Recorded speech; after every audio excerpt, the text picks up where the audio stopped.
ఏ course నేర్చుకోవాలో తెలియట్లేదా? అయితే ఇనుమాటిక్ square guidance ని follow అవ్వండి. Hello viewers, welcome to iDream media.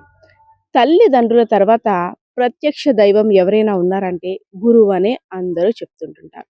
అలాంటి గురువులే తమ వయసు, తమ హోదా అన్నీ మరిచి కామ కోరికలతో కొట్టుమిట్లాడుతుంటే అలాంటి గురువుల్ని ఏమనాలి? సో రీసెంట్గా శ్రీకాకుళం జిల్లాలో అంబేద్కర్ యూనివర్సిటీలో అసిస్టెంట్ ప్రొఫెసర్గా విధులు నిర్వహిస్తున్నటువంటి రామారావు యొక్క వ్యవహారం అంతా బట్టబయలు చేసింది. అదే యూనివర్సిటీలో ఇంజనీరింగ్ మొదటి సంవత్సరం విద్యను అభ్యసిస్తున్నటువంటి ఒక విద్యార్థిని.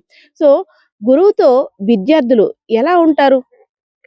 ఏదైనా డౌట్స్ వచ్చినా, లేదంటే తమ సబ్జెక్టుకి సంబంధించి, తమ చదువుకు సంబంధించి కాస్త చనువుగా మాట్లాడడం, అదేవిధంగా ఒక దేవునిగా ఊహించుకుంటుంటారు. సో అలాంటివన్నీ కూడా ఆసరాగా తీసుకున్నటువంటి ఆ రామారావు అనే వ్యక్తి ఒక విద్యార్థినికి ఫోన్ చేసి, నువ్వు పరీక్షల్లో పాస్ అవ్వాలంటే నేను చెప్పినట్టు చేయాల్సిందే.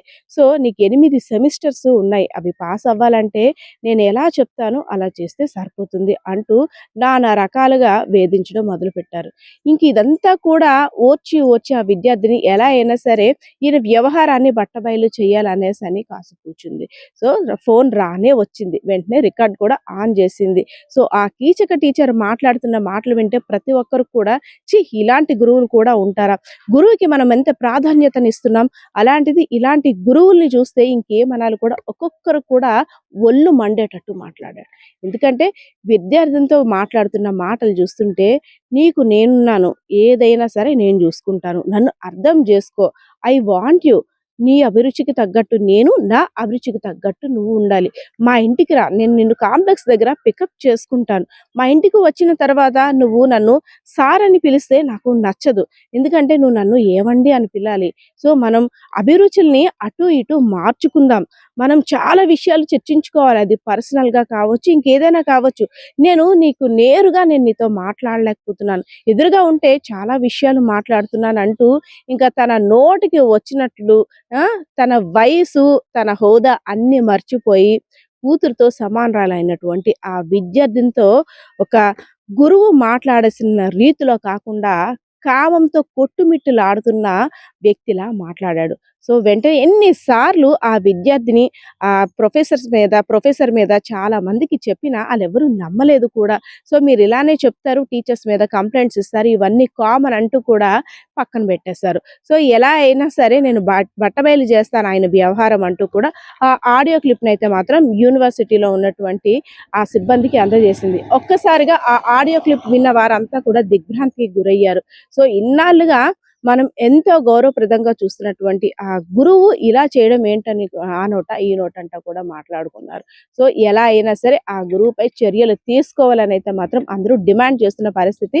ఎవరైతే విద్యార్థిని ఉన్నారో విద్యార్థిని తల్లిదండ్రులు కూడా ఆందోళన చేస్తున్న పరిస్థితి అయితే మాత్రం అక్కడ కనిపిస్తా ఉంది. సో ఆ గురువు విద్యార్థినితో మాట్లాడుతున్న ఆడియో క్లిప్ ఒకసారి వినేద్దాం. హలో, మీరు ఇప్పుడు చెప్పండి సార్. కాల్లో చెప్పాలా? చెప్పంటావా? చెప్పండి సార్, చెప్పండి. రేపు చెప్తాను. ఇప్పుడే చెప్పండి సార్, రేపటి వరకు ఎందుకు? మీరు చెప్తే కదండి సార్ నేను ప్రిపేర్ అవుతాను. రేపు వస్తావు కదా, రేపు చెప్తాను. మీరు చెప్తే ప్రిపేర్ అయ్యి వస్తాను సార్, ముందు ఇప్పుడే చెప్పండి. రేపు ఎన్ని గంటలు బయలుదేరుతావు అక్కడ? మీరు ఫస్ట్ చెప్తే కదండి సార్ నేను ఎందుకు ఏంటని ప్రిపేర్ అవ్వాలి కదండి సార్. నువ్వు ఎగ్జామ్ ప్రిపేర్ అవ్వక్కర్లేదు, ఓకేనా? నువ్వు వస్తే నేను చెప్తాను. రేపు వస్తే ఎలా సార్ చెప్తారు? ఫస్ట్ మీరు చెప్పండి, తర్వాత చెప్పండి సార్. ఎందుకు తర్వాత ఏదో ప్రిపేర్ అయ్యి ఏదో చేసి వస్తాను, మీరు ఇప్పుడు చెప్పండి. చెప్పమంటావు అంతేనా? సార్ చెప్పండి. ధైర్యం ఉందా? ఉంది సార్. ఎలా ధైర్యం ఉంది? ఎలా ధైర్యం ఉందంటే మీరు ఫస్ట్ చెప్పండి సార్, ఎలా ధైర్యం ఉందో తెలిసిపోద్ది కదండి sir. I passion on you. అర్థం కాలేదు సార్, మంచిగా చెప్పండి సార్, తెలుగులో మంచిగా చెప్పండి. తెలుగులోనా?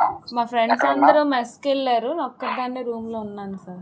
కరెక్ట్ చూడు, రూమ్ కి గోడలు ఉంటాయి, గోడలకు చెవులు ఉంటాయి. అలాంటివి ఏంటి లేదు సార్, ఎగ్జామ్ రేపు లేదు కదా, అందరు పడుకొని ఉన్నారు, అందరు మెస్కి వెళ్ళిపోయి ఉన్నారు. పడుకొని ఉన్నారు కొంతమంది. ఈ రూమ్ లో కాదు, వేరే వాళ్ళ రూమ్ లో అంటున్నాను. ఓకే, స్ట్రైట్, ఓకేనా? హలో, చెప్పండి సార్. నువ్వంటే ఇష్టం అంతే, అంత మించి లేదు. దేనికి ఇష్టం సార్? అదే రేపు నేను anyway, రమ్మంటున్నారు కదండి సార్, వస్తే ఏం చేద్దాం అనుకుంటున్నారు? వస్తే యాజ్ యువర్ వేస్. మీరు చెప్తే కదండి సార్ నాకు తెలుస్తుంది. నువ్వు వస్తే కదా. మీరు చెప్పండి సార్ 8 సెమిస్టర్స్ ఉంటావు, 8 సెమిస్టర్స్ ఉంటావు. వి ట్రావెల్ బోత్, కలిసి ట్రావెల్ చేద్దామని. ఏంటి సార్ మళ్ళీ చెప్పండి? కలిసి ట్రావెల్ చేద్దామని. ఏం చేద్దాం అనుకుంటున్నారు? తిన్నా చెప్పండి సార్. తినగానే చెప్పండి, రేపు వస్తా కదా, వచ్చినప్పుడు చెప్తాను. రేపు వస్తే ఏం లేదు సార్, ఇప్పుడే చెప్పియండి స్ట్రైట్ గా. ఇంక రేపు వస్తే ఏంటి సార్? వస్తానని చెప్పాను కదండి సార్, చెప్పండి స్ట్రైట్ గా. నేను రేపు టైం వేస్ట్ చేయకుండా ఓకేనా, ఫేస్ టు ఫేస్ చెప్పేస్తాను. ఏం చెప్పేస్తారు సార్? ఇప్పుడే చెప్పియండి. రేపు ఇప్పుడు చెప్పాను కదా. అదే స్ట్రైట్ గా చెప్పండి సార్, ఏమనుకుంటున్నారు? నీ ఇంట్రెస్ట్ ఏంటి చెప్పు.